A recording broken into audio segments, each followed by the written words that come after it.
I just want to say that every time they put the microphone and the lapel on you, I feel like we're in the airport security because I automatically do this, and I feel like I need to turn around so they can check my pockets. Um, First of all, I'd like to thank Dr. Rashid Aleem and the group for having me here. It's my third time presenting for the Aleem Foundation, and I'm surprised that they keep inviting me back, so I guess I'm doing something right. I'd like to start off with a safety moment. It's something I like to do for every presentation to just create some awareness about safety and health.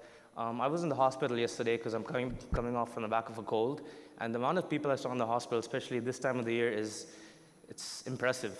It's saddening and impressive. So I just want to let everybody know that if you feel like you're not feeling well, just take the time off, because work is important, making a living is important, but your health and family is more important. So sometimes take the time to relax and take a day off and get your health back.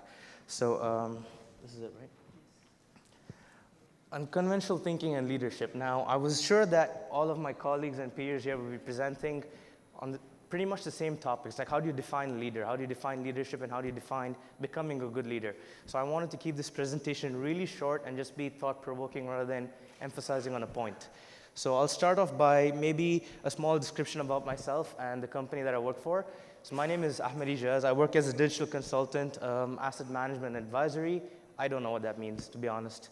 I've just basically been asked by the company to come in and grow the business further from an advisory space. So this is where consulting and basically growing the business from a different point of view comes into place when you think about digital and technology and innovation. Now, Oricon is a global company that has employees about 8,000 people right now and have offices in more than 80 cities. And this cannot be achieved without the right leadership and the right mindset. So moving forward, and just to give you guys an idea of what we're trying to do, we're trying to make our clients future ready. And by this is by solving problems that's not defined, but by identifying problems that can be detrimental in the future. So can everybody just maybe raise your hand up and tell me the difference between management and leadership? Anyone? Someone? Nobody? Yes, please.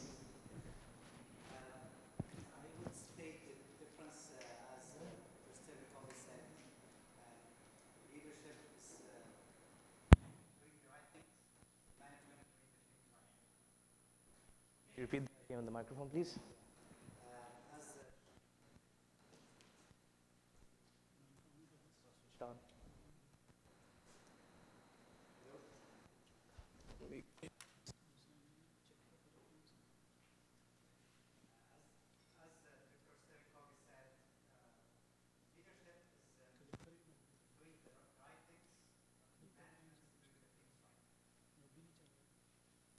That's a very good definition. To be honest, I agree with that more than what I put on the slides here. So what I've put here is persuading people to do the things that they do not want to do. That's and all of us at some point in our time work for a manager that we did not like or does not agree with the methodology. And leadership is okay, that scared me. Leadership is inspiring people to do things they never thought they could. And this comes from that man there. Can anybody read that? So I agree with the leadership definition. I don't agree so much with the management leadership definition, because I think that it goes hand in hand. To be a good manager, you need to be a good leader. And you can't really define the two or segregate the two. You have to be having the ability to define it in one sentence together. So moving forward, this is a quick exercise I put together. Rather than me talking about leadership qualities and characteristics, I've put this word chart up there, and I'd like for you guys to choose one or two words in the interest of time. Can anybody choose one or two words? Dr. Rashid? Passion.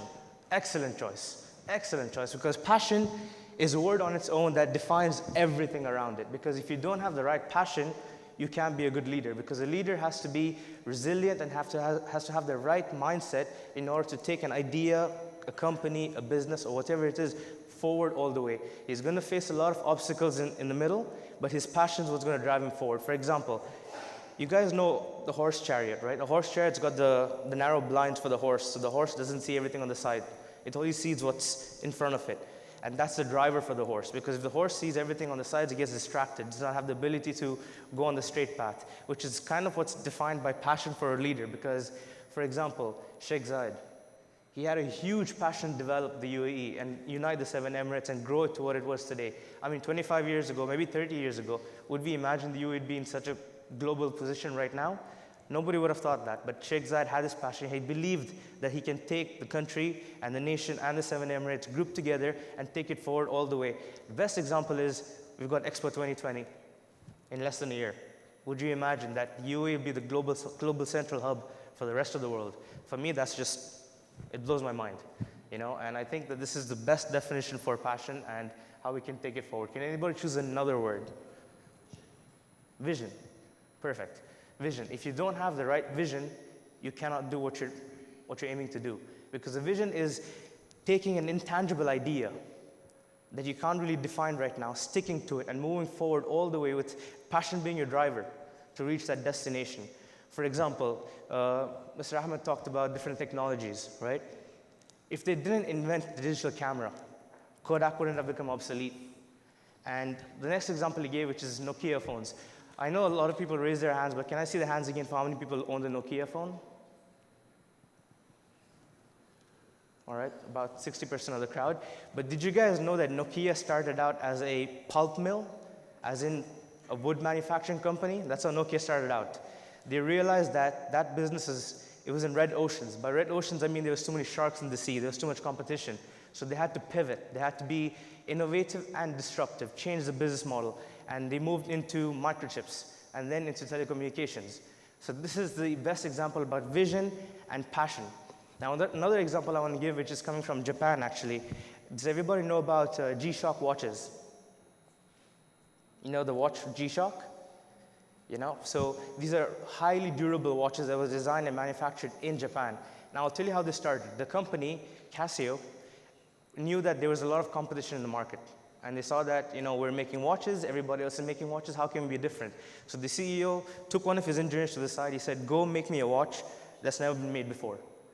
So this man spent maybe the next 6 months figuring out how to make a watch that was never done before. And it's a very funny story because he used to go to the 4th floor of the building and drop his watch to the floor just to see if it actually can survive that. And the reason he did that because when he was in his office, his watch fell from his wrist and just broke in small pieces. So he thought, everybody needs a watch that won't break. So he spent the next 5 months going to the 4th floor, the roof of the building, and dropping his watch down, changing the design, tweaking it. And at the end of the day, he invented G-Shock.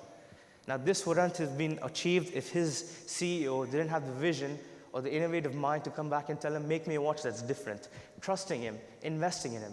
So that's another example about vision, the passion for this engineer to drive it all the way forward and invent this watch that we know as G-Shock today.